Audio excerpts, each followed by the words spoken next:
Kia ora, good evening. This is just going to be a quick one because I have somewhere I've got to be. I'm trying not to. I need to hurry, but I'm trying not to be rude. I'm just going with exactly. I'm going with the flow of what I'm being told to do at this moment. So, um, I was watching when I was having my dinner.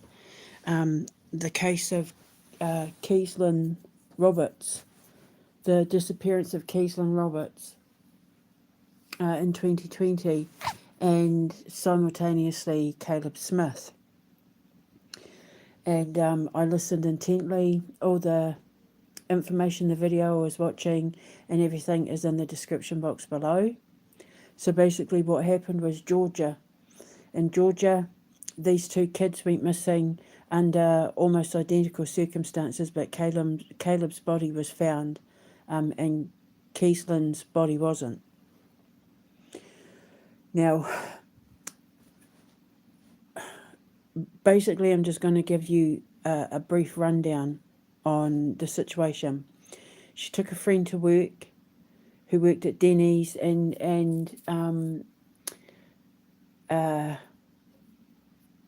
some truck stop that had a Denny's in like a store and stuff. Oh, the Flying J, it was called, I think. She dropped a friend off at work, and then she was seen running into the Denny's, where she was found by staff hiding from somebody, and she was asked to leave, and she left. And the manager followed her out, saw her standing on the footpath or something, and then she said she turned for a brief second and she was gone. And then somebody called the police to say that there was some girl hiding out in Denny's. The cops turned up, they couldn't find her, and basically she hasn't been seen since. Her car was found. Her friend that she was supposed to give a ride back from work from Denny's saw that her car was there, but he rang her on the phone, apparently rang her on the phone and said, "Where were you?" She said, "I'll be there in a couple of minutes," and then she was never seen again. Some of her stuff was found in the Denny's, some of her stuff was found in her car, but her phone was missing. And her car was parked backwards, and pretty much identical circumstances to Caleb. He was last seen at the Flying J. His car was parked backwards, 5 spaces down from where Keeslyn's car was found, and then 5 days later his body was found naked a few miles from where he was last seen at the Denny's asking people for money. Apparently a fire was started near his body where they said that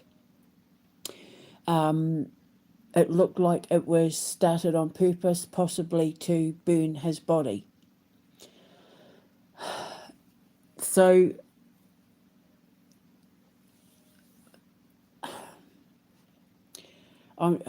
like anything to do with Georgia especially, I always think Epstein, right? Because of, with Chris Thompson. Oh God. And the whole do the right thing. When it comes to anything to do with sort of down south, the southern areas, I'm always very dubious because of the whole Epstein thing. However, this doesn't feel like any of that at all.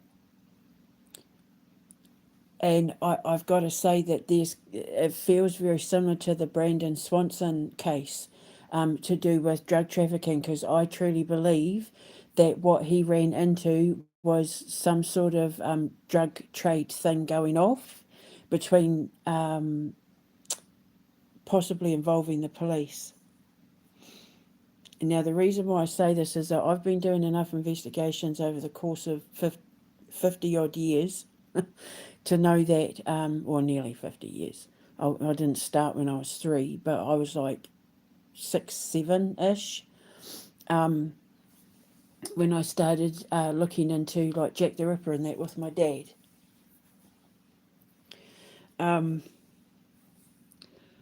But when the police don't want to get involved, they're covering something up. The fact that they let Keeslyn's parents take the car and contaminate the evidence in the car, the fact that they let people mess with her stuff in Denny's, they were letting people contaminate evidence on purpose. The fact that her phone was missing. I am telling you now, it is knowing that she had a run-in with, weed, smoking weed and that, but she hung out with people who dealt drugs. Her boyfriend, supposed boyfriend, they don't actually know who he was to, but they were living together. He was called her boyfriend, but he knew where her car was before the police even knew she was missing, right? Now, what I'm suggesting is, it sounds to me like there was some sort of drug thing going on at the truck stop, which they know was going on, that Denny's were turning a blind eye to, that the cops were being paid to shut up about. And I think that when she was hiding from a police officer, and not because she had expired tags. Now, that's the interesting thing. They were saying that she had expired tags and that's why she parked backwards, to hide her tags. And that she was so worried about being caught by the cops because of these expired tags, she had somebody follow her in a car while she dropped her friend off at Denny's. Why didn't the friend who was following her just drop the friend off at Denny's? The fact that she had someone follow her to Denny's to drop her friend off at work is the clue. I don't think that they were following her to protect her, in case, because of her expired tags at all. I think they were following her because there was something that was going to go down with drugs, involving drugs. And maybe when she saw a cop being involved, she ran and hid because she knew that she would get into trouble, because it sounds like, for all intents and purposes, that the cops were either involved in the drugs that were being traded at that area, or they were being paid to turn a blind eye to it and to cover up anything regarding that area and drugs. Hang on.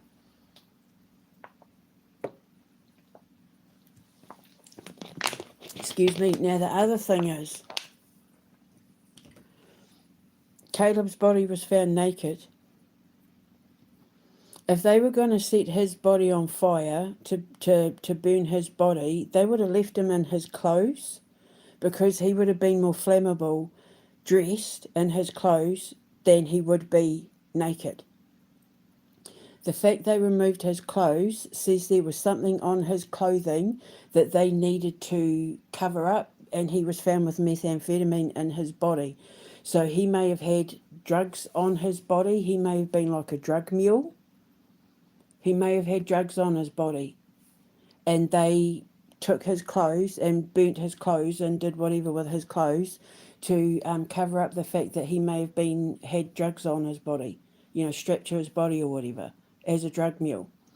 Now, the interesting thing is with Keeslyn is that a week and a half after she went missing, somebody at Denny's rang her parents and said, her clothes have been found, you need to look under this bush at the back of Denny's.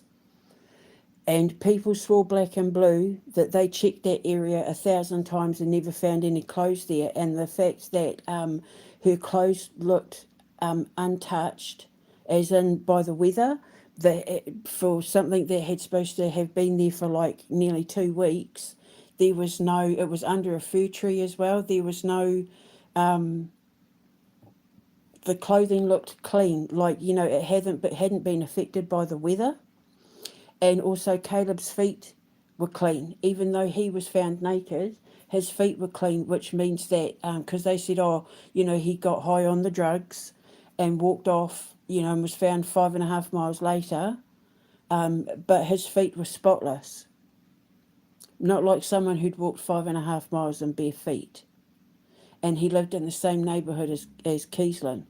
And they're saying they don't know that they knew each other, but if you're mixing with the same circles when it comes to drugs and you go missing under same circumstances, I can guarantee you that they would have known the same people within a certain degree of separation if they didn't know each other outright. The fact that her phone went missing was her friend telling the truth when he said he rang her and she said he'd be there in a few minutes? They don't know because, like, her number then changed hands. Somebody called her father from her phone a month or something after she went missing, and they heard kids laughing in the background. Even though the number had changed hands, they're saying, like, how did this person know her father's phone number?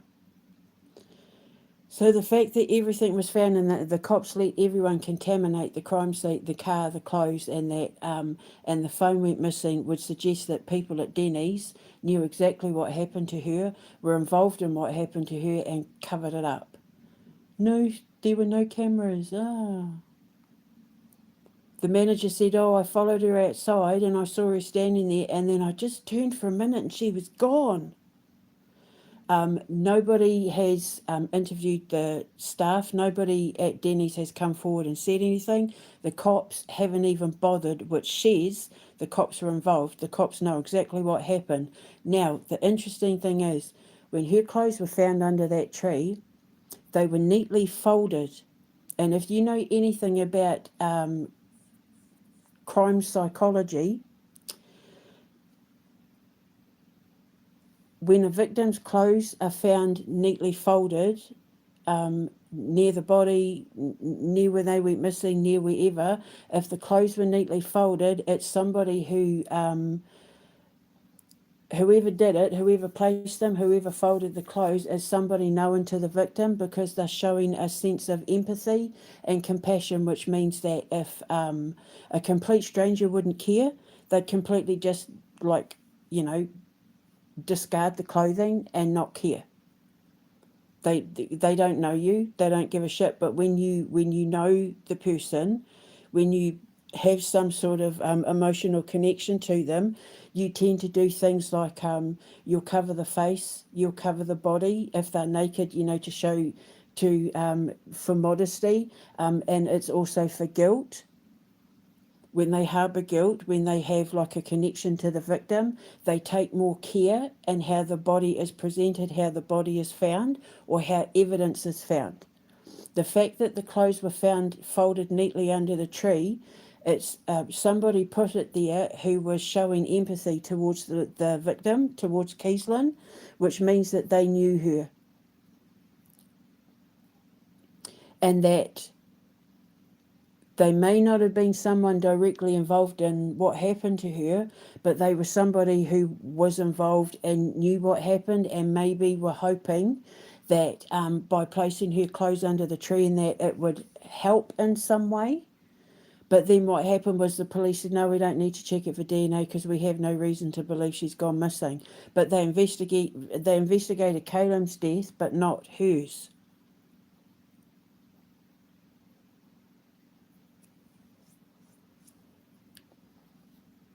So I think that her and Caleb were used to do some sort of drug trade-off. And with her panicking and running and hiding into Denny's, she made herself a liability that they had to remove. And so I believe that she was taken away to be silenced. And I think that her friends and the people at Denny's and the Flying J and her boyfriend know exactly what happened to her. But the fact that the cops shut everything down and the parents have had to do everything on their own stinks of a cover-up, because obviously these cops and that get paid to look the other way when it comes to drug trades. And I'm wondering whether Caleb and her were used as drug mules.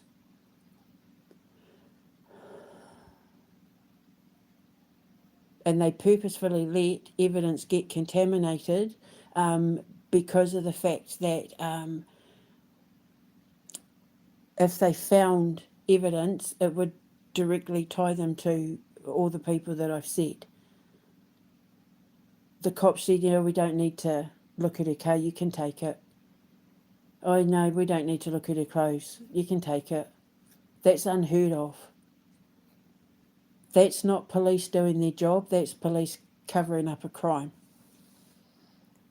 And apparently, because that area is known for drug trafficking and even human trafficking, it's mentioned in the report. I think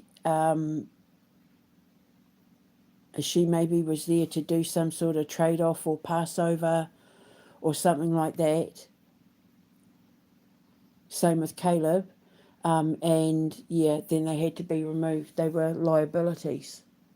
And the fact that he was found with no clothes on, it would suggest that he had something on his body or strapped to his clothes or in his clothing that they couldn't risk him being being found on his clothing, which would be drugs. He had methamphetamine in his system. They said he died of an overdose or something, like accidental overdose or something.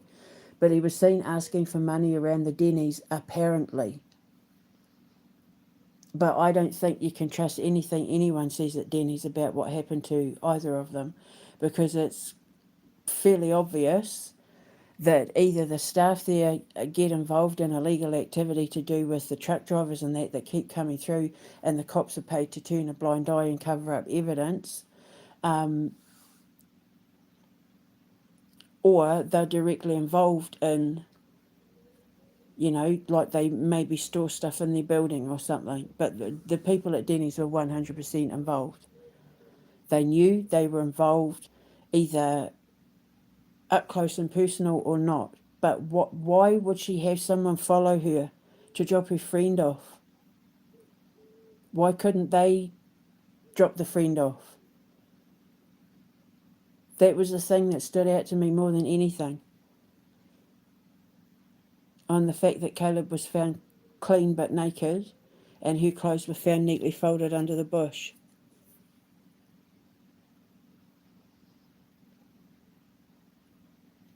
But the police, they're not questioning anyone. They haven't questioned the boyfriend. I think that the person she was living with is more involved in it than what we've been led to believe. And whoever put her clothes under that tree knew her and was showing some kind of empathy. It's a psychological thing.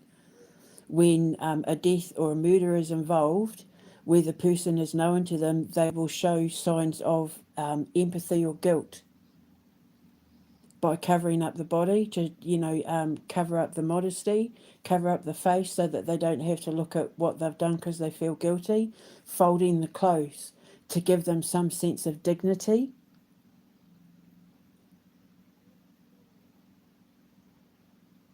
Which, if you know anything about, like I said, forensic psychology, that's an implication that whoever put them there knew the victim.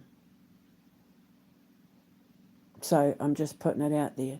And it has all the hallmarks of Brandon Swanson as well, who I really truly believe walked up on a drug trade. And when I did his investigation, I looked up a whole pile of drug related busts and drug trafficking incidents in the area where he went missing around the time that 100% could implicate that drugs were involved, and drugs were the reason why he went missing and why he said, "Oh, poop," the last thing he said on his phone before, when he said he saw the lights.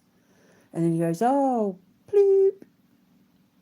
I think it's because he walked in on something going on between like a Passover where possibly cops were involved. So, not saying all the police are corrupt, but I know personally myself that cops will break the law in order to protect certain people and protect themselves as well, because they did it with me. PC Violet, PC, I can't remember their name. PC Violet. Oh God, it's up on my YouTube. I can't remember her name. Yeah, it's up on my thing, because I recorded her lying, committing perjury under oath 4 times. So, yeah. PC Violet committed perjury by writing out a false police report, even though she was the one that told me that, you know, my ex had another family and a completely different life. She didn't put any of that down in her report. She completely lied. She made up, she fabricated evidence in a legal thing. So I know firsthand that cops will lie and commit perjury in order to protect themselves, to make their jobs easier, and to protect other people. So, yeah. And when it involves like drugs and human trafficking and that, they'll stop at nothing to cover it up. And I think that's what's happened here. I think they took her away because she became a liability. She was on doing like probationary things, and I think she became a liability, and they had to, when she ran and hid in the Denny's, I think that's when she made herself a liability. They couldn't risk her saying anything. And I think that everyone in Denny's lied to cover it up. I think they all concocted a story. So, yeah. So that's what I think happened. So I'm just putting it out there. Okay? I'll speak to you later. Ka kite.